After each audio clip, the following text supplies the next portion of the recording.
मेरा पति घर विच नौकर लिया जो बहुत सोहना सी ते मेरा दिल उस ते आ गया। एक रात पति घर विच नहीं सी।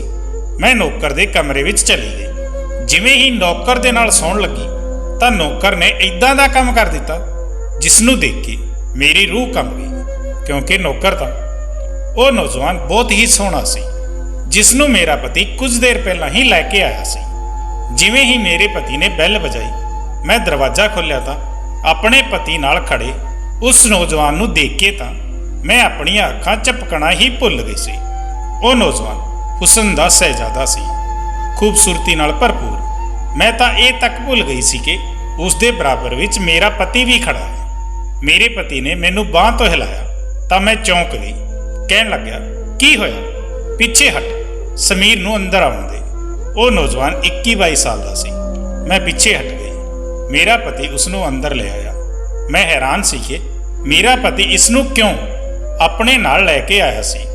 मैनूं बिना दुपट्टे दे देख के मेरे पति ने मैनूं गुस्से भरियां नज़रां नाल देखिया।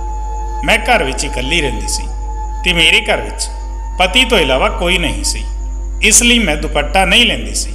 पर जदों उस दियां नज़रां ने मैनूं एहसास दिलाया कि अज उस नाल एक नौजवान मुंडा भी है, तां मैं तुरंत कुर्सी ते रखिया दुपट्टा लै लिया। उस नौजवान ने एक नज़र उठा के भी मेरे वल नहीं देखिया सी। जदों तो आया सी नज़र झुकाए खड़ा सी। मैं अपने पति नूं पुछया कि ਇਹ कौन है। वो कहण लग्या, ये बेसहारा नौजवान है पर है शरीफ, इसलिए मैं इसनूं घर विच नौकरी ते रख लिया है। ये तेरे नाल तैनूं घर दे छोटे मोटे काम करवा दिया करेगा। हालांकि ये गल सुन के मैनूं बुरा लगना चाहिए सी कि एक नौजवान नूं मेरा पति घर ले आया सी, वो भी घर दे काम काज करवाउण दे लई, पर मैनूं बुरा नहीं लग रहा सी। अंदर ही अंदर पता नहीं क्यों मैं अपने पति दे इस फैसले तो बहुत खुश सी। मैं कहा, ये तां तुसीं बहुत चंगा कीता, क्योंकि मैनूं घर दे काम करन विच बहुत मुश्किल पेश आ रही सी ते फिर जदों बाजार दा समान लियाउणा हुंदा है तां मैं थक जांदी हां। वो कहण लग्या, हाँ इसलिए तां रखिया है ताकि तैनूं बाहर ना जाना पवे। हुण तां तूं बाहर दे सारे काम इस तों करवा सकदी है ते घर दे भी छोटे मोटे काम एक कर दिया करेगा। साडा घर बहुत वड्डा तां नहीं सी कि नौकरां दे लई कोई क्वार्टर हुंदा, इसलिए मेरे पति ने घर दा स्टोर रूम इस मुंडे दे लई खाली कर दिता। मेरे पति ने उत्थे एक चारपाई रख दित्ती ते एक पक्खा भी लगा दिता। फिर मेरे पति ने एक प्लेट विच खाना पाया, वो भी स्टोर रूम विच दे दिता।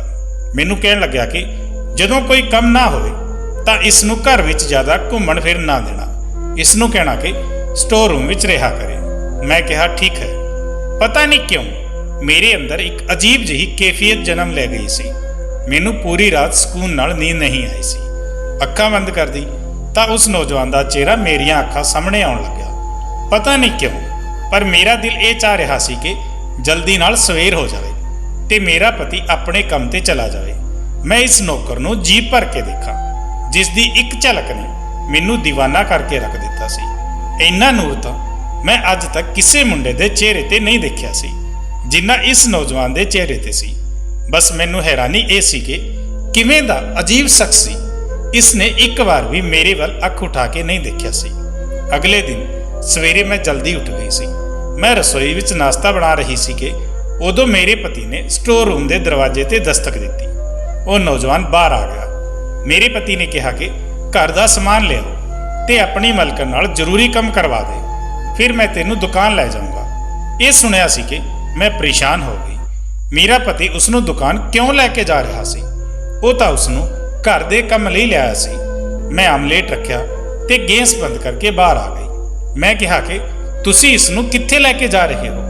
इसनों तां घर दे कामकाज दे लई रखिया है ना। मेरी गल सुन के मेरा पति पहला तां मैनूं घूर के देखण लग्या, फिर कहण लग्या कि पूरा दिन इत्थे की करेगा? हुण 1 घंटा है, तू जो काम करवाउणा है करवा लै। मैं इसनों अपने नाल दुकान लै जाऊँगा ते फिर रात नूं ये मेरे नाल आया करेगा ते रात नूं भी तेरे नाल जो काम होएगा करवा दिया करेगा। ये सुन के मैं उदास हो गई सी। मैं नाश्ता बेदिली नाल बनाया। वो नौजवान रसोई विच आ गया, कहण लग्या, दीदी कोई कम है तां दस दो। मैं प्लेट रख के उस वल देखिया। वो हुण भी नज़र झुकाए होए गल कर रहा सी। उसदे दीदी कहण ते मेरे तन बदन विच अग लग गई सी। ठीक है कि मैं उस तो कुछ साल ਵੱਡੀ ਸੀ, पर दीदी ਤਾਂ ਬਿਲਕੁਲ ਵੀ ਨਹੀਂ ਸੀ। मैं ਕਿਹਾ, देख मेरा ਨਾਂ सुमन है, ਮੈਨੂੰ सुमन ਕਿਹਾ ਕਰ। मैं ਇੰਨੀ ਵੱਡੀ ਨਹੀਂ ਹਾਂ ਕਿ ਤੂੰ ਮੈਨੂੰ दीदी ਬੋਲੇ। मैं बहुत ਗੁੱਸੇ ਵਿੱਚ ਉਸ ਨੂੰ ਇਹ ਕਿਹਾ ਸੀ। ਫਿਰ ਮੈਂ ਗੁੱਸੇ ਵਿੱਚ ਭਾਂਡੇ ਸੈਂਕ ਵਿੱਚ ਰੱਖੇ ਤੇ ਉਸ ਨੂੰ ਕਿਹਾ ਕਿ ਭਾਂਡੇ ਧੋ ਕੇ ਤੇ ਰਸੋਈ ਸਾਫ਼ ਕਰਕੇ ਫਿਰ ਜਾਣਾ। ਇਹ ਕਹਿ ਕੇ ਮੈਂ ਬਾਹਰ ਆ ਗਈ। ਮੇਰਾ ਪਤੀ ਤਿਆਰ ਹੋ ਰਿਹਾ ਸੀ। ਤਿਆਰ ਹੋ ਕੇ ਜਦੋਂ ਉਹ ਨਾਸ਼ਤਾ ਕਰਕੇ ਨਿਪਟਿਆ ਤਾਂ ਉਹ ਨੌਜਵਾਨ ਵੀ ਰਸੋਈ ਦੀ ਸਫਾਈ ਕਰ ਚੁੱਕਿਆ ਸੀ। ਬਾਜ਼ਾਰ ਤੋਂ ਸਮਾਨ ਵੀ ਲੈ ਆਇਆ ਸੀ। ਕੁਝ ਹੀ ਦੇਰ ਵਿੱਚ ਮੇਰਾ ਪਤੀ ਉਸ ਨੂੰ ਆਪਣੇ ਨਾਲ ਦੁਕਾਨ ਲੈ ਗਿਆ। ਪਤਾ ਨਹੀਂ ਕਿਉਂ ਅੱਜ ਦਾ ਦਿਨ ਮੈਂ ਬਹੁਤ ਮੁਸ਼ਕਿਲ ਨਾਲ ਕੱਟਿਆ ਸੀ। ਇਦਾਂ ਲੱਗ ਰਿਹਾ ਸੀ ਜਿਵੇਂ ਸਮਾਂ ਠਹਿਰ ਜਾ ਗਿਆ ਹੋਵੇ। ਮੈਂ ਬਾਰ-ਬਾਰ ਘੜੀ ਦੀਆਂ ਸੂਈਆਂ ਦੇਖਦੀ ਰਹੀ। ਹਾਲਾਂਕਿ ਰੋਜ਼ਾਨਾ ਮੇਰਾ ਸਮਾਂ ਇਦਾਂ ਹੀ ਗੁਜ਼ਰਦਾ ਸੀ, ਪਰ ਘਰ ਦੇ ਕੰਮਾਂ ਤੋਂ ਮੈਨੂੰ ਫੁਰਸਤ ਨਹੀਂ ਮਿਲਦੀ ਸੀ। ਦਿਨ ਬਹੁਤ ਜਲਦੀ ਗੁਜ਼ਰਿਆ ਹੋਇਆ ਮਹਿਸੂਸ ਹੁੰਦਾ ਸੀ, ਪਰ ਅੱਜ ਤਾਂ ਇਦਾਂ ਸੀ ਜਿਵੇਂ ਸਮਾਂ ਕੱਟ ਹੀ ਨਹੀਂ ਰਿਹਾ ਹੋਵੇ। ਮੈਂ ਆਪਣੀ ਬੇਚੈਨੀ ਨਾਲ ਬਹੁਤ ਪਰੇਸ਼ਾਨ ਸੀ। ਬਾਰ-ਬਾਰ ਮੈਨੂੰ ਇਸ ਨੌਜਵਾਨ ਦਾ ਹੀ ਖਿਆਲ ਆ ਰਿਹਾ ਸੀ।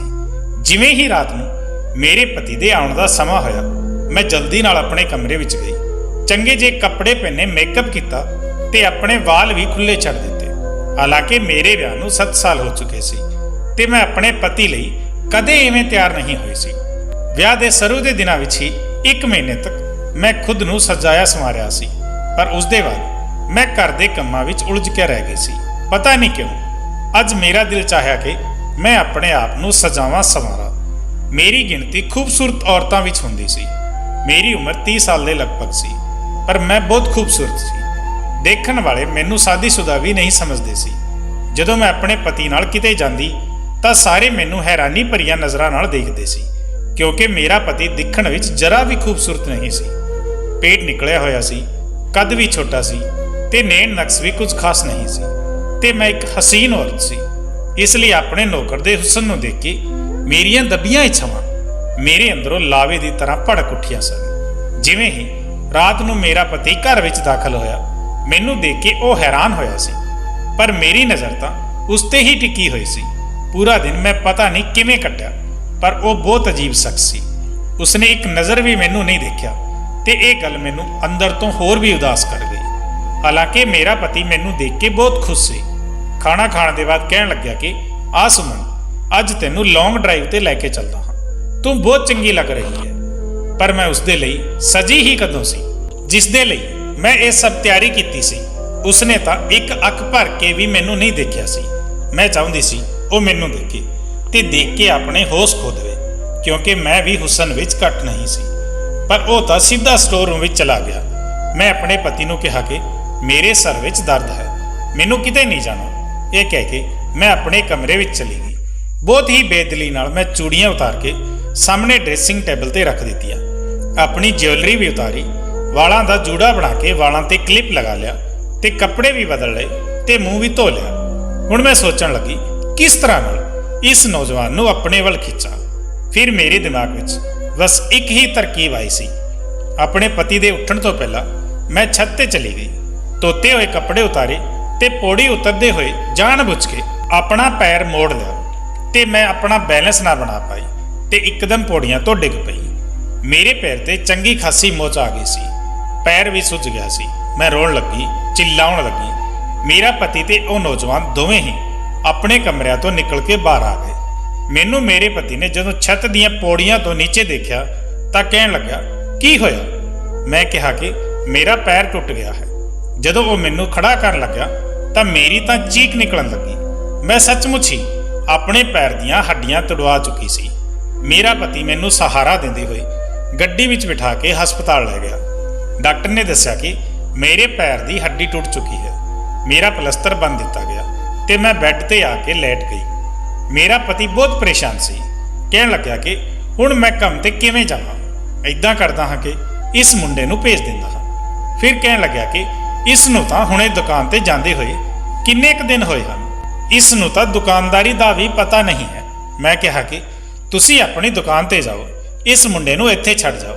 ਜੇ ਮੈਨੂੰ ਕਿਸੇ ਚੀਜ਼ ਦੀ ਜ਼ਰੂਰਤ ਹੋਵੇਗੀ ਤਾਂ ਮੈਂ ਇਸ ਨੂੰ ਕਹਿ ਦਊਂਗੀ। ਮੇਰਾ ਪਤੀ ਵੀ ਮੇਰੀ ਗੱਲ ਮੰਨ ਗਿਆ ਤੇ ਉਹ ਕੰਮ ਤੇ ਚਲਾ ਗਿਆ ਤੇ ਮੈਂ ਬਹੁਤ ਖੁਸ਼ ਸੀ। ਹਾਲਾਂਕਿ ਮੇਰੇ ਪੈਰ ਵਿੱਚ ਦਰਦ ਨਾਲ ਚੀਸ ਉੱਠ ਰਹੀ ਸੀ। ਮੇਰਾ ਘੁੱਟਣਾ ਹਿੱਲਣ ਤੋਂ ਇਨਕਾਰ ਕਰ ਰਿਹਾ ਸੀ, ਪਰ ਮੇਰਾ ਦਿਲ ਬਹੁਤ ਹੀ ਬੇਫਿਕਰ ਸੀ। ਪਤੀ ਦੇ ਜਾਂਦੇ ਹੀ मैं उस नौजवान नूं आवाज़ दित्ती ते नाल ही अपना दुपट्टा उतार के सामने सोफे ते रख दिता। जिवें ही वो मेरे कमरे दे विच दाखल होया, नज़र चुकाए कहण लग्या, जी कहो। मैं ये चाहुंदी सी कि वो मैनू देखे। मैं उसनूं कहा कि इधर आ। वो मेरे कोल आ गया, कहण लग्या, की चाहिदा तुहानूं? वैसे मैं खाना बना दिता है, मैनू खाना बनाउणा आउंदा है ते रसोई घर दी सफाई भी कर दित्ती है।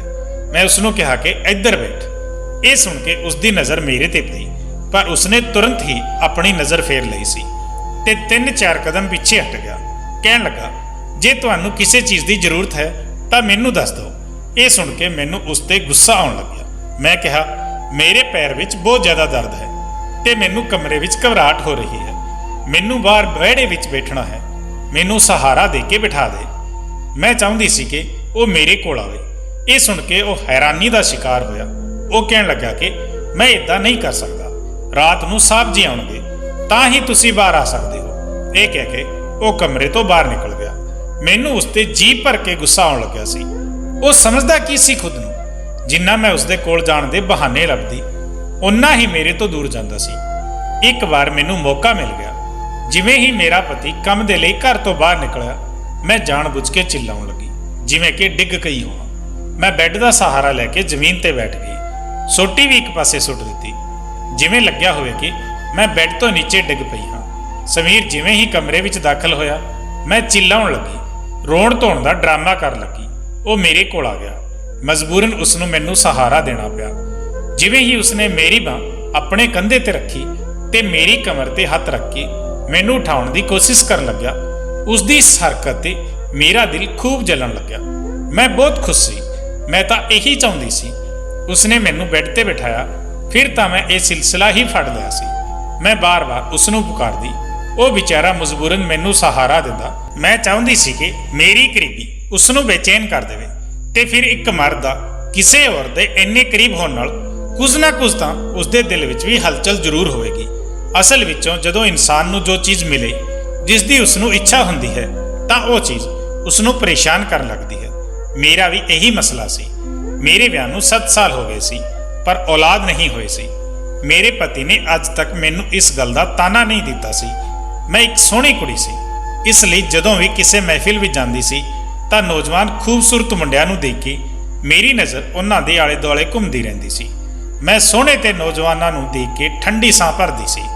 इस समय मैनू अपने नाल बैठा अपना पति बहुत बुरा लगता सी। कदे लगता सी कि मैं जज्बात विच आके गलत फैसला कर लिया। मैं सिर्फ पैसा देखा, क्योंकि मेरे बाप दे घर विच पैसे की बहुत कमी सी। उस समय मैनू यही लग्या कि जदों मेरे कोल पैसा होवेगा तां मैनू जिंदगी दे तमाम ऐसो आराम मिलणगे, तां एक कसक भी दिल तो जाती रहेगी। मेरा पति खूबसूरत नहीं है। हुण इंसान नूं हर चीज़ तां नहीं मिलती। मैनू लग्या कि समय दे नाल नाल मेरी दिल की यह इच्छा खत्म हो जाएगी, पर इदां नहीं होया। मैनू कदे भी मेरा पति चंगा नहीं लग्या। हाँ, ये सी कि मैं एक चंगे वड्डे घर विच रहिंदी सी। मेरे कमरे विच एसी लग्या होया सी, खाण पीण दे लई हर चीज़ सी। पैसा खर्च करते हुए मैनू सोचना नहीं पैंदा सी, पर मैनू अपने पति की रंगत तो नफरत हुंदी सी। मैनू वो बिल्कुल भी चंगा नहीं लगता सी। जिन्ना समा मैं उसदे नाल गुजारिया, मैं एक दिमागी तकलीफ तो गुजरदी सी। उस समय ना तो मैनू कोई इन्ना चंगा लगता सी ते ना ही वो वड्डा घर। कदे कदे मैनू ये लगता कि शायद मैं गलती की। जे मेरा पति मेरा मनपसंद हुंदा तां शायद मैं उस नाल एक कमरे विच ही हसी खुशी जिंदगी गुजार लैंदी, उस नाल जी भर के गल्लां करदी। मेरी इच्छा मेरे अंदर ख्वाहिश बन चुकी सी। समीर नूं देख के मैनू लग्या कि बस मेरी तलाश खत्म हो गई है। मैं चाहुंदी सी कि वो मेरे वल खिंचिया चला आवे, पर उसने तां नज़र उठा के ही नहीं देखिया सी। मैं उसदी अखां विच अपना अक्सर देखना चाहुंदी सी।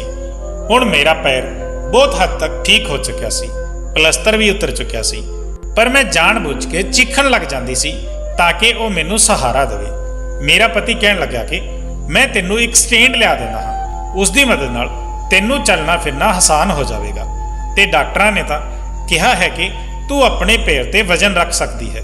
मैं गुस्से नाल अपने पति वल देखिया ते मैं कहा, डॉक्टर नूं की पता है कि मैनू की तकलीफ है, उसका की है, वो तो जो चाहे कह देगा। पर यह ड्रामा भी मैं कदों तक कर सकती सी। मैं अपने पति तो पीछा छुड़वाना चाहती सी। एक बार जदों मेरा पति ਦੁਕਾਨ ਤੇ ਕਿਸੇ ਨਾਲ ਗੱਲ ਕਰ ਰਿਹਾ ਸੀ ਤਾਂ ਉਸਦੇ ਕੋਲ ਨੋਕੀਆ ਦਾ ਛੋਟਾ ਜਿਹਾ ਮੋਬਾਈਲ ਸੀ, ਪਰ ਉਹ ਗੱਲ ਕਰਨ ਵਿੱਚ ਵਿਅਸਤ ਸੀ। ਮੇਰਾ ਪੈਰ ਹੁਣ ਚੱਲਣ ਫਿਰਨ ਦੇ ਕਾਬਿਲ ਸੀ। ਮੈਂ ਜਾਣਬੁੱਝ ਕੇ ਹੌਲੀ ਨਾਲ ਚੱਲਦੀ ਹੋਈ ਰਸੋਈ ਦੇ ਦਰਵਾਜ਼ੇ ਤੱਕ ਚਲੀ ਗਈ। ਉਹ ਕਿਸੇ ਨੂੰ ਕਹਿ ਰਿਹਾ ਸੀ ਕਿ ਮੈਂ ਬਹੁਤ ਜਲਦ ਮਾਂ ਨੂੰ ਤੇਰੇ ਘਰ ਭੇਜ ਦਊਂਗਾ। ਹੁਣ ਤਾਂ ਮੇਰੀ ਨੌਕਰੀ ਵੀ ਲੱਗ ਗਈ ਹੈ ਤੇ ਤੇਰਾ ਬਾਪ ਹੁਣ ਇਨਕਾਰ ਨਹੀਂ ਕਰ ਸਕਦਾ। ਮੈਂ ਬਹੁਤ ਵੱਡੀ ਰਕਮ ਭਰੀ ਹੈ। ਮੈਂ ਵਿਆਹ ਕਰਕੇ ਤੈਨੂੰ ਸ਼ਹਿਰ ਲੈ ਆਉਂਗਾ। ਇਹ ਸੁਣਿਆ ਸੀ ਕਿ ਮੇਰੇ ਹੋਸ਼ ਉੱਡਣ ਲੱਗੇ। ਮੈਂ ਤਾਂ ਸਮੀਰ ਨੂੰ ਬਹੁਤ ਪਿਆਰ ਕਰਨ ਲੱਗੀ ਸੀ, ਉਸ ਤੋਂ ਜੁਦਾ ਨਹੀਂ ਹੋ ਸਕਦੀ ਸੀ। ਮੈਂ ਚਾਹੁੰਦੀ ਸੀ ਕਿ ਉਹ ਮੈਨੂੰ ਪਿਆਰ ਕਰੇ, ਪਰ ਉਹ ਤਾਂ ਸ਼ਾਇਦ ਕਿਸੇ ਹੋਰ ਕੁੜੀ ਦੇ ਚੱਕਰ ਵਿੱਚ ਸੀ। ਮੈਂ ਹੌਲੀ-ਹੌਲੀ ਨਾਲ ਚੱਲਦੀ ਹੋਈ ਆਪਣੇ ਕਮਰੇ ਵਿੱਚ ਗਈ। ਮੈਨੂੰ ਇਸ ਸਮੇਂ ਸਭ ਕੁਝ ਬੁਰਾ ਲੱਗ ਰਿਹਾ ਸੀ। ਮੇਰਾ ਜੀ ਚਾਹਿਆ ਕਿ ਉਹ ਕੁੜੀ ਮੇਰੇ ਸਾਹਮਣੇ ਆ ਜਾਵੇ ਤਾਂ ਮੈਂ ਉਸ ਦਾ ਗਲਾ ਘੋਟ ਕੇ ਉਸ ਨੂੰ ਮਾਰ ਦਵਾਂ। ਸਮੀਰ ਮੇਰੇ ਇਲਾਵਾ ਕਿਵੇਂ ਕਿਸੇ ਕੁੜੀ ਨਾਲ ਪਿਆਰ ਕਰ ਸਕਦਾ ਹੈ? ਮੈਂ ਸ਼ੀਸ਼ੇ ਦੇ ਸਾਹਮਣੇ ਆਪਣੇ ਆਪ ਨੂੰ ਦੇਖਿਆ। ਮੈਂ ਬਹੁਤ ਖੂਬਸੂਰਤ ਸੀ। ਇਹ ਕਿਵੇਂ ਮੁਮਕਿਨ ਹੈ ਕਿ ਮੈਂ ਸਮੀਰ ਨੂੰ ਚੰਗੀ ਨਾ ਲੱਗਾ? ਉਹ ਕਿਵੇਂ ਮੇਰੇ ਇਲਾਵਾ ਕਿਸੇ ਵੀ ਕੁੜੀ ਵੱਲ ਦੇਖ ਸਕਦਾ ਹੈ? ਫਿਰ ਮੇਰੇ ਦਿਮਾਗ ਵਿੱਚ ਆਉਣ ਲੱਗਾ ਕਿ ਹੋ ਸਕਦਾ ਹੈ ਕਿ ਉਹ ਕੁੜੀ ਬਹੁਤ ਖੂਬਸੂਰਤ ਹੋਵੇਗੀ, ਮੇਰੇ ਤੋਂ ਵੀ ਜ਼ਿਆਦਾ ਸੋਹਣੀ ਹੋਵੇਗੀ। ਫਿਲਹਾਲ ਜੋ ਵੀ ਹੈ, ਮੈਂ ਇਹ ਬਰਦਾਸ਼ਤ ਨਹੀਂ ਕਰ ਪਾ ਰਹੀ ਸੀ। ਗੁੱਸੇ ਨਾਲ ਮੇਰੀਆਂ ਅੱਖਾਂ ਵਿੱਚ ਹੰਝੂ ਵਹਿਣ ਲੱਗੇ। ਮੈਂ ਸਮੀਰ ਨੂੰ ਆਵਾਜ਼ ਦਿੱਤੀ। ਉਹ ਮੇਰੇ ਕਮਰੇ ਵਿੱਚ ਆ ਗਿਆ, ਪਰ ਮੈਨੂੰ ਸਹੀ ਸਲਾਮਤ ਆਪਣੇ ਪੈਰ ਤੇ ਖੜਾ ਦੇਖ ਕੇ ਉਹ ਕੁਝ ਹੈਰਾਨ ਜਿਹਾ ਹੋਇਆ ਸੀ। ਕਹਿਣ ਲੱਗਾ, ਬੀਬੀ ਜੀ ਕਿਵੇਂ ਬੁਲਾਇਆ ਮੈਨੂੰ? ਮੈਂ ਕਿਹਾ, ਅੰਦਰ ਆ, ਮੈਨੂੰ ਤੇਰੇ ਨਾਲ ਕੁਝ ਗੱਲ ਕਰਨੀ ਹੈ। ਉਹ ਅੰਦਰ ਦਾਖਲ ਹੋ ਗਿਆ। ਮੈਂ ਉਸ ਨੂੰ ਕਿਹਾ ਕਿ ਮੈਂ ਉਸ ਨੂੰ ਪਿਆਰ ਕਰਦੀ ਹਾਂ। ਇਹ ਸੁਣ ਕੇ ਤਾਂ ਉਹ ਹੈਰਾਨ ਰਹਿ ਗਿਆ ਸੀ। ਪਹਿਲੀ ਵਾਰ ਉਸਨੇ ਮੇਰੇ ਵੱਲ ਦੇਖਿਆ ਸੀ, ਪਰ ਉਹ ਵੀ ਨਫ਼ਰਤ ਨਾਲ। ਕਹਿਣ ਲੱਗਿਆ, ਸ਼ਰਮ ਨਹੀਂ ਆਉਂਦੀ ਮੇਰੇ ਨਾਲ ਇਸ ਤਰ੍ਹਾਂ ਦੀ ਗੱਲ ਕਰਦੇ ਹੋਏ? ਮੈਂ ਕਿਹਾ, ਤੂੰ ਹੈ ਹੀ ਇੰਨਾ ਸੋਹਣਾ, ਇਸ ਵਿੱਚ ਤੇਰਾ ਕੋਈ ਕਸੂਰ ਨਹੀਂ ਹੈ। ਫਿਰ ਮੈਂ ਆਪਣੀ ਅਲਮਾਰੀ ਤੋਂ ਲਿਆ ਕੇ ਉਸ ਨੂੰ ਬਹੁਤ ਸਾਰੇ ਪੈਸੇ ਕੱਢ ਕੇ ਦਿੱਤੇ। ਇਹ ਦੇਖ ਕੇ ਵੀ ਉਹ ਹੈਰਾਨ ਸੀ। ਮੈਂ ਕਿਹਾ, ਮੈਂ ਤੈਨੂੰ ਨੋਟਾਂ ਨਾਲ ਭਰ ਦੇਵਾਂਗੀ ਜੇ ਤੂੰ ਮੇਰੀ ਇੱਛਾ ਪੂਰੀ ਕਰੇਗਾ। ਮੇਰੀ ਗੱਲ ਹੁਣੇ ਪੂਰੀ ਨਹੀਂ ਹੋਈ ਸੀ ਕਿ ਉਸਨੇ ਇੱਕ ਜ਼ੋਰਦਾਰ ਥੱਪੜ ਮੇਰੇ ਮੂੰਹ ਤੇ ਮਾਰ ਦਿੱਤਾ। ਕਹਿਣ ਲੱਗਿਆ, ਉਸ ਤੋਂ ਅੱਗੇ ਇੱਕ ਸ਼ਬਦ ਹੋਰ ਕਿਹਾ ਤਾਂ ਮੈਂ ਮਾਲਿਕ ਨੂੰ ਦੱਸ ਦਊਂਗਾ ਕਿ ਤੁਹਾਡੀ ਕੀ ਸੋਚ ਹੈ। ਮੈਂ ਤਾਂ ਹਮੇਸ਼ਾ ਤੁਹਾਨੂੰ ਵੱਡੀ ਭੈਣ ਦੀ ਤਰ੍ਹਾਂ ਸਮਝਦਾ ਸੀ। ਤੁਹਾਨੂੰ ਸ਼ਰਮ ਨਹੀਂ ਆਉਂਦੀ ਮੇਰੇ ਬਾਰੇ ਵਿੱਚ ਇਦਾਂ ਸੋਚਦੇ ਹੋਏ? ਮੈਨੂੰ ਉਸਦੇ ਥੱਪੜ ਤੋਂ ਇੰਨੀ ਤਕਲੀਫ ਨਹੀਂ ਹੋਈ ਜਿੰਨਾ ਉਸਦੇ ਭੈਣ ਕਹਿਣ ਤੋਂ ਹੋਈ ਸੀ। ਮੈਂ ਕਿਹਾ, ਨਹੀਂ ਹਾਂ, ਮੈਂ ਤੇਰੀ ਭੈਣ, ਮੈਂ ਤੈਨੂੰ ਪਿਆਰ ਕਰਦੀ ਹਾਂ, ਤੇਰੇ ਪਿਆਰ ਵਿੱਚ دیਵਾਨੀ ਹੋ ਚੁੱਕੀ ਹਾਂ। ਮੈਨੂੰ ਹਰ ਕੀਮਤ ਤੇ ਤੈਨੂੰ ਪਾਉਣਾ ਹੈ ਤੇ ਜਿਸ ਕੁੜੀ ਨਾਲ ਤੂੰ ਵਿਆਹ ਦੀ ਗੱਲ ਕਰ ਰਿਹਾ ਹੈ, ਮੈਂ ਤੈਨੂੰ ਉਹ ਵੀ ਨਹੀਂ ਕਰਨ ਦੇਵਾਂਗੀ। ਤੇ ਜੇ ਤੂੰ ਕੋਸ਼ਿਸ਼ ਕੀਤੀ ਕਿ ਤੂੰ ਮੇਰੇ ਪਤੀ ਨੂੰ ਮੇਰੇ ਬਾਰੇ ਵਿੱਚ ਕੁਝ ਵੀ ਦੱਸੇ, ਤਾਂ ਤੂੰ ਸੋਚ ਵੀ ਨਹੀਂ ਸਕਦਾ ਕਿ ਮੈਂ ਤੇਰੇ ਨਾਲ ਕੀ ਕਰ ਸਕਦੀ ਹਾਂ। ਮੈਂ ਭਾਵੁਕ ਹੋ ਚੁੱਕੀ ਸੀ। ਮੈਂ دیਵਾਨਿਆਂ ਦੀ ਤਰ੍ਹਾਂ ਚਿੱਲਾ ਕੇ ਉਸ ਨੂੰ ਕਹਿ ਰਹੀ ਸੀ। ਇਹ ਸੁਣ ਕੇ ਉਹ ਤੁਰੰਤ ਮੇਰੇ ਕਮਰੇ ਤੋਂ ਬਾਹਰ ਨਿਕਲ ਗਿਆ। ਅਗਲੇ ਦਿਨ ਜੋ ਕੁਝ ਉਸਨੇ ਕਿਹਾ, ਮੈਂ ਤਾਂ ਹੋਸ਼ ਖੋ ਬੈਠੀ ਸੀ। ਉਹ ਮੇਰੇ ਪਤੀ ਨੂੰ ਕਹਿਣ ਲੱਗਾ ਕਿ ਮੈਂ ਤੁਹਾਡੇ ਘਰ ਨੌਕਰੀ ਨਹੀਂ ਕਰ ਸਕਦਾ। ਮੇਰੇ ਪਤੀ ਨੇ ਕਿਹਾ ਕਿ ਕਿਉਂ ਨਹੀਂ ਕਰ ਸਕਦਾ? ਕੀ ਤੂੰ ਭੁੱਲ ਰਿਹਾ ਹੈ ਕਿ ਤੂੰ ਮੇਰੇ ਨਾਲ 2 ਸਾਲ ਦਾ ਕੰਟਰੈਕਟ ਕੀਤਾ ਹੈ? ਮੇਰਾ ਪਤੀ ਕਹਿਣ ਲੱਗਾ ਕਿ ਉਸ ਦਿਨ ਤੂੰ ਰੋ ਰਿਹਾ ਸੀ, ਹੱਥ ਜੋੜ ਰਿਹਾ ਸੀ ਕਿ ਮੈਂ ਤੈਨੂੰ ਨੌਕਰੀ ਦੇ ਦੇਵਾਂ, ਤੇ ਹੁਣ ਤੈਨੂੰ ਨੌਕਰੀ ਕਰਦੇ ਹੋਏ 2 ਮਹੀਨੇ ਹੀ ਨਹੀਂ ਹੋਏ। ਉਹ ਕਹਿਣ ਲੱਗਾ ਕਿ ਮੈਂ ਤੁਹਾਨੂੰ ਵਜ੍ਹਾ ਨਹੀਂ ਦੱਸ ਸਕਦਾ। ਮੇਰੇ ਪਤੀ ਨੇ ਉਸ ਨੂੰ ਕਿਹਾ ਕਿ ਠੀਕ ਹੈ, ਜੋ ਪੈਸੇ ਮੈਂ ਤੈਨੂੰ ਐਡਵਾਂਸ ਦਿੱਤੇ ਸੀ ਵਾਪਸ ਕਰ ਦੇ। ਪੂਰੇ 5 ਲੱਖ ਦੀ ਰਕਮ ਮੈਂ ਤੈਨੂੰ ਐਵੇਂ ਹੀ ਨਹੀਂ ਦਿੱਤੀ ਸੀ ਕਿ ਤੂੰ 2 ਮਹੀਨੇ ਵਿੱਚ ਹੀ ਨੌਕਰੀ ਛੱਡੇ। ਮੈਂ ਤੈਨੂੰ ਘਰ ਵਿੱਚ ਇਸ ਲਈ ਰੱਖਿਆ ਸੀ ਕਿਉਂਕਿ ਤੂੰ ਇੱਕ ਸ਼ਰੀਫ ਮੁੰਡਾ ਸੀ। ਤੇਰੇ ਹੁੰਦੇ ਹੋਏ ਮੈਨੂੰ ਫਿਕਰ ਕਰਨ ਦੀ ਕੋਈ ਜ਼ਰੂਰਤ ਨਹੀਂ ਸੀ ਕਿ ਮੇਰੀ ਪਤਨੀ ਸਹੀ ਸਲਾਮਤ ਨਹੀਂ ਹੈ। ਮੈਨੂੰ ਇੰਨਾ ਭਰੋਸਾ ਹੈ ਤੇਰੇ ਤੇ, ਬਸ ਇਸ ਵਜ੍ਹਾ ਨਾਲ ਹੀ ਮੈਂ ਤੈਨੂੰ ਰੱਖਿਆ ਸੀ। ਤੇ ਵੈਸੇ ਵੀ ਮੈਂ ਕੱਲ ਸ਼ਹਿਰ ਤੋਂ ਬਾਹਰ ਜਾ ਰਿਹਾ ਹਾਂ, 3 ਦਿਨ ਬਾਅਦ ਵਾਪਸ ਆਊਂਗਾ। ਇਸ ਲਈ 3 ਦਿਨ ਤੱਕ ਮੈਂ ਤੈਨੂੰ ਕੋਈ ਛੁੱਟੀ ਨਹੀਂ ਦੇ ਸਕਦਾ। ਮੇਰੇ ਵਾਪਸ ਆਉਣ ਤੇ ਭਾਵੇਂ ਚਲੇ ਜਾਣਾ, ਤੇ ਮੇਰੀ ਰਕਮ ਮੈਨੂੰ ਹਰ ਹਾਲ ਵਿੱਚ ਵਾਪਸ ਚਾਹੀਦੀ ਹੈ। ਮੇਰਾ ਪਤੀ 3 ਦਿਨ ਦੇ ਲਈ ਕਿਤੇ ਜਾ ਰਿਹਾ ਸੀ। ਇਹ ਸੁਣ ਕੇ ਤਾਂ ਮੈਂ ਬਹੁਤ ਖੁਸ਼ ਸੀ। ਉਹਨਾਂ 3 ਦਿਨਾਂ ਵਿੱਚ ਤਾਂ ਮੈਂ ਸਮੀਰ ਤੋਂ ਆਪਣੀ ਹਰ ਇੱਛਾ ਪੂਰੀ ਕਰਵਾ ਸਕਦੀ ਸੀ। ਸਮੀਰ ਇਹ ਸੁਣ ਕੇ ਬਹੁਤ ਪਰੇਸ਼ਾਨ ਹੋਇਆ। ਅਗਲੇ ਹੀ ਦਿਨ ਮੈਂ ਆਪਣੇ ਪਤੀ ਦਾ ਬੈਗ ਤਿਆਰ ਕਰ ਦਿੱਤਾ। ਉਹ ਕਹਿਣ ਲੱਗਿਆ, ਇਸ ਦਾ ਜਰਾ ਧਿਆਨ ਰੱਖਣਾ, ਕਿਤੇ ਭੱਜਣ ਦੀ ਕੋਸ਼ਿਸ਼ ਨਾ ਕਰੇ। ਪੂਰੇ 5 ਲੱਖ ਦਾ ਐਡਵਾਂਸ ਦੇ ਚੁੱਕਿਆ ਹਾਂ। ਇਸ ਨੂੰ ਸਖਤ ਜ਼ਰੂਰਤ ਸੀ। ਇਸ ਦੇ ਚਾਚਾ ਇਸ ਦੇ ਕਜ਼ਨ ਦਾ ਵਿਆਹ ਕਿਸੇ ਹੋਰ ਨਾਲ ਕਰਾ ਦਿੰਦਾ। 5 ਲੱਖ ਦੇ ਕੇ ਹੀ ਉਸਨੇ ਆਪਣਾ ਰਿਸ਼ਤਾ ਉੱਥੇ ਪੱਕਾ ਕੀਤਾ ਹੈ। ਹੁਣ ਮੈਨੂੰ ਸਮਝ ਆਇਆ ਸੀ ਕਿ ਇਹ ਇੱਥੇ ਕੰਮ ਕਿਉਂ ਕਰ ਰਿਹਾ ਸੀ। ਮੇਰਾ ਪਤੀ ਚਲਾ ਗਿਆ, ਸਮੀਰ ਵੀ ਦੁਕਾਨ ਤੇ ਚਲਾ ਗਿਆ। ਉਹ ਰਾਤ ਨੂੰ ਵਾਪਸ ਆਇਆ ਤਾਂ ਉਸ ਸਮੇਂ ਮੈਂ ਆਪਣੇ ਹੁਸਨ ਦੇ ਨਾਲ ਉਸਦੇ ਸਾਹਮਣੇ ਖੜੀ ਸੀ। ਮੈਨੂੰ ਦੇਖ ਕੇ ਉਸਨੇ ਆਪਣੀ ਨਜ਼ਰ ਬਦਲ ਲਈ। ਮੈਂ ਖੂਬ ਤਿਆਰ ਹੋਈ ਸੀ। ਉਹ ਸਿੱਧਾ ਸਟੋਰ ਰੂਮ ਵਿੱਚ ਚਲਾ ਗਿਆ ਤੇ ਅੰਦਰ ਤੋਂ ਦਰਵਾਜ਼ਾ ਬੰਦ ਕਰ ਲਿਆ। ਇਹ ਦੇਖ ਕੇ ਮੈਨੂੰ ਉਸ ਤੇ ਗੁੱਸਾ ਆਉਣ ਲੱਗਿਆ। ਮੈਂ ਕਿਹਾ, ਦਰਵਾਜ਼ਾ ਖੋਲ। ਕਹਿਣ ਲੱਗਿਆ, ਤੁਸੀਂ ਇੱਥੋਂ ਜਾ ਸਕਦੇ ਹੋ, ਮੈਂ ਦਰਵਾਜ਼ਾ ਨਹੀਂ ਖੋਲੂੰਗਾ। ਫਿਲਹਾਲ ਮੈਂ ਬਹੁਤ ਦੇਰ ਤੱਕ ਉਸਦਾ ਦਰਵਾਜ਼ਾ ਖੜਕਾਉਂਦੀ ਰਹੀ, ਫਿਰ ਥੱਕ ਕੇ ਆਪਣੇ ਕਮਰੇ ਵਿੱਚ ਆ ਗਈ।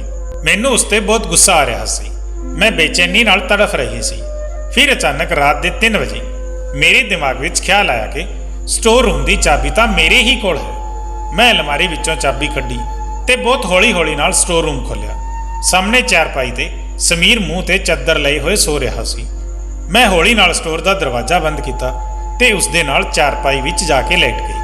ਕਮਰੇ ਵਿੱਚ ਹਨੇਰਾ ਸੀ।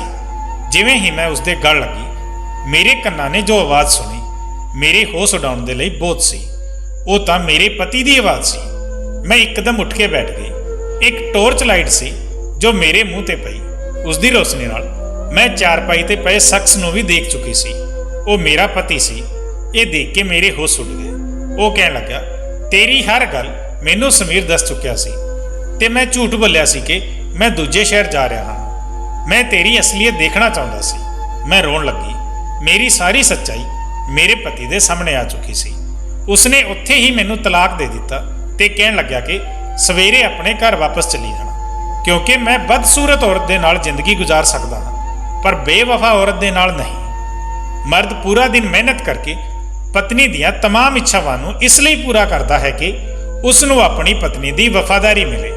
ਨਹੀਂ ਪੈਸੇ ਦੇ ਕੇ ਤਾਂ ਕੋਈ ਵੀ ਗਲਤ ਔਰਤ ਬਿਸਤਰ ਤੇ ਲੇਟਣ ਨੂੰ ਤਿਆਰ ਹੋ ਜਾਂਦੀ ਹੈ। ਮੈਂ ਆਪਣਾ ਸਭ ਕੁਝ ਖੋ ਚੁੱਕੀ ਸੀ। ਕਾਸ਼ ਕਿ ਮੈਂ ਆਪਣੀਆਂ ਨਜ਼ਰਾਂ ਦੀ ਹਿਫਾਜ਼ਤ ਕੀਤੀ ਹੁੰਦੀ, ਜਿਵੇਂ ਇੱਕ ਮਰਦ ਹੁੰਦੇ ਹੋਏ ਵੀ ਸਮੀਰ ਨੇ ਕੀਤੀ ਸੀ। ਹਾਂ, ਮੈਂ ਗਲਤ ਸੀ। ਮੈਂ ਹਾਲਾਤਾਂ ਦੇ ਹੱਥੋਂ ਮਜਬੂਰ ਹੋ ਕੇ ਬਹਿਕ ਗਈ ਸੀ, ਜਿਸ ਦਾ ਹੁਣ ਮੈਨੂੰ ਪੂਰੀ ਤਰ੍ਹਾਂ ਅਹਿਸਾਸ ਹੋ ਗਿਆ ਸੀ। ਹੁਣ ਤੁਸੀਂ ਹੀ ਦੱਸੋ ਦੋਸਤੋ, ਕੀ ਮੇਰੀ ਗਲਤੀ ਮਾਫੀ ਦੇ ਲਾਇਕ ਹੈ ਜਾਂ ਨਹੀਂ? ਮੈਂ ਮਾਫੀ ਦੀ ਹੱਕਦਾਰ ਹਾਂ ਜਾਂ ਨਹੀਂ? ਇਸ ਬਾਰੇ ਆਪਣੇ ਕੀਮਤੀ ਵਿਚਾਰ ਕਮੈਂਟ ਜ਼ਰੂਰ ਕਰਨਾ।